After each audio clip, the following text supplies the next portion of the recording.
अब से कुछ घंटे बाद ही 4 राज्यों के चुनावी नतीजों के रुझान आने शुरू हो जाएंगे, लेकिन उससे पहले एग्जिट पोल के आंकड़ों ने ही सियासी हलचल बढ़ा दी है। सबसे ज्यादा सियासी गर्मी राजस्थान में दिख रही है।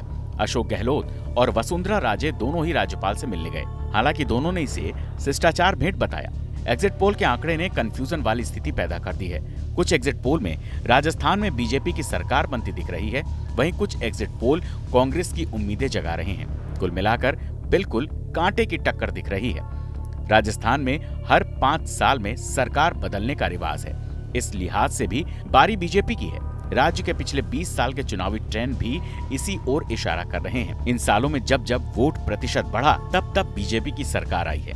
हालांकि अशोक गहलोत अंडर करंट की बात कहकर सरकार रिपीट करने को लेकर कॉन्फिडेंट दिख रहे हैं, लेकिन शायद एग्जिट पोल के आंकड़ों ने कांग्रेस के दूसरे नेताओं की टेंशन बढ़ा दी है। यही वजह है कि बहुमत न मिलने की स्थिति में कांग्रेस ने प्लान बी तैयार कर लिया है।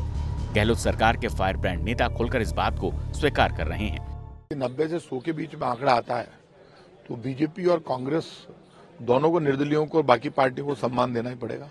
फैसला वो करेंगे, फिर तो वो जिसके साथ चले जाएंगे उसकी सरकार बन जाएगी। तो आंकड़ा मुझे जो लग रहा है वो नेक टू नेक फाइट का लग रहा है अभी तक। बाकी तो जब बैलेट खुलेगा, मतपत्र खुलेगा ना जिस दिन, पहले दिन परसों, तो मतपत्र में यदि आप मान लेना 150 प्लस हम कर गए तो फिर सरकार हम बनाएंगे। एक टीवी इंटरव्यू में प्रताप सिंह खाचरियावास ने कहा कि अगर 100 सीटें से कम मिलती है तो कांग्रेस अपने विधायकों के लिए होटल या रिजॉर्ट बुक कर लेगी। ऐसी खबरें भी हैं कि कांग्रेस ने कर्नाटक में कई होटल और रिजॉर्ट बुक कर लिए हैं, ताकि नेक टू नेक मुकाबला होने की स्थिति में विधायकों को तुरंत वहां शिफ्ट किया जाए। दरअसल कांग्रेस को डर है कि अगर 10-15 सीटों का मामला फंसता है तो बीजेपी उनके विधायकों में सेंधमारी कर सकती है। ऐसे में कांग्रेस पहले से ही अलर्ट हो गई है।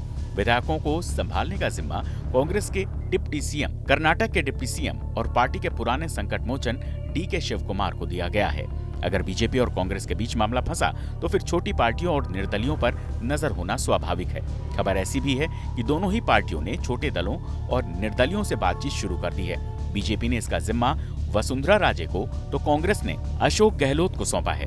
बीएसपी, हनुमान बेनीवाल की आरएलपी, भारतीय आदिवासी पार्टी जैसे छोटे दल 12-15 सीटें जीतने का दावा कर रहे हैं। करीब 10 निर्दलीय भी अपनी जीत को लेकर कॉन्फिडेंट हैं, क्योंकि इस बार दोनों दलों के कई दिग्गज बागी होकर निर्दलीय चुनाव मैदान में उतरे हैं, तो उनके इस दावे से इनकार नहीं किया जा सकता। पिछले चुनाव में भी कांग्रेस और बीजेपी से अलग छोटे दलों और निर्दलियों को मिलाकर कुल 27 विधायक विधानसभा पहुंचे थे। अगर इस बार भी स्थिति ऐसी होती है और त्रिशंकु विधानसभा बनती है तो निश्चित तौर पर ये लोग किंग मेकर की भूमिका निभाएंगे।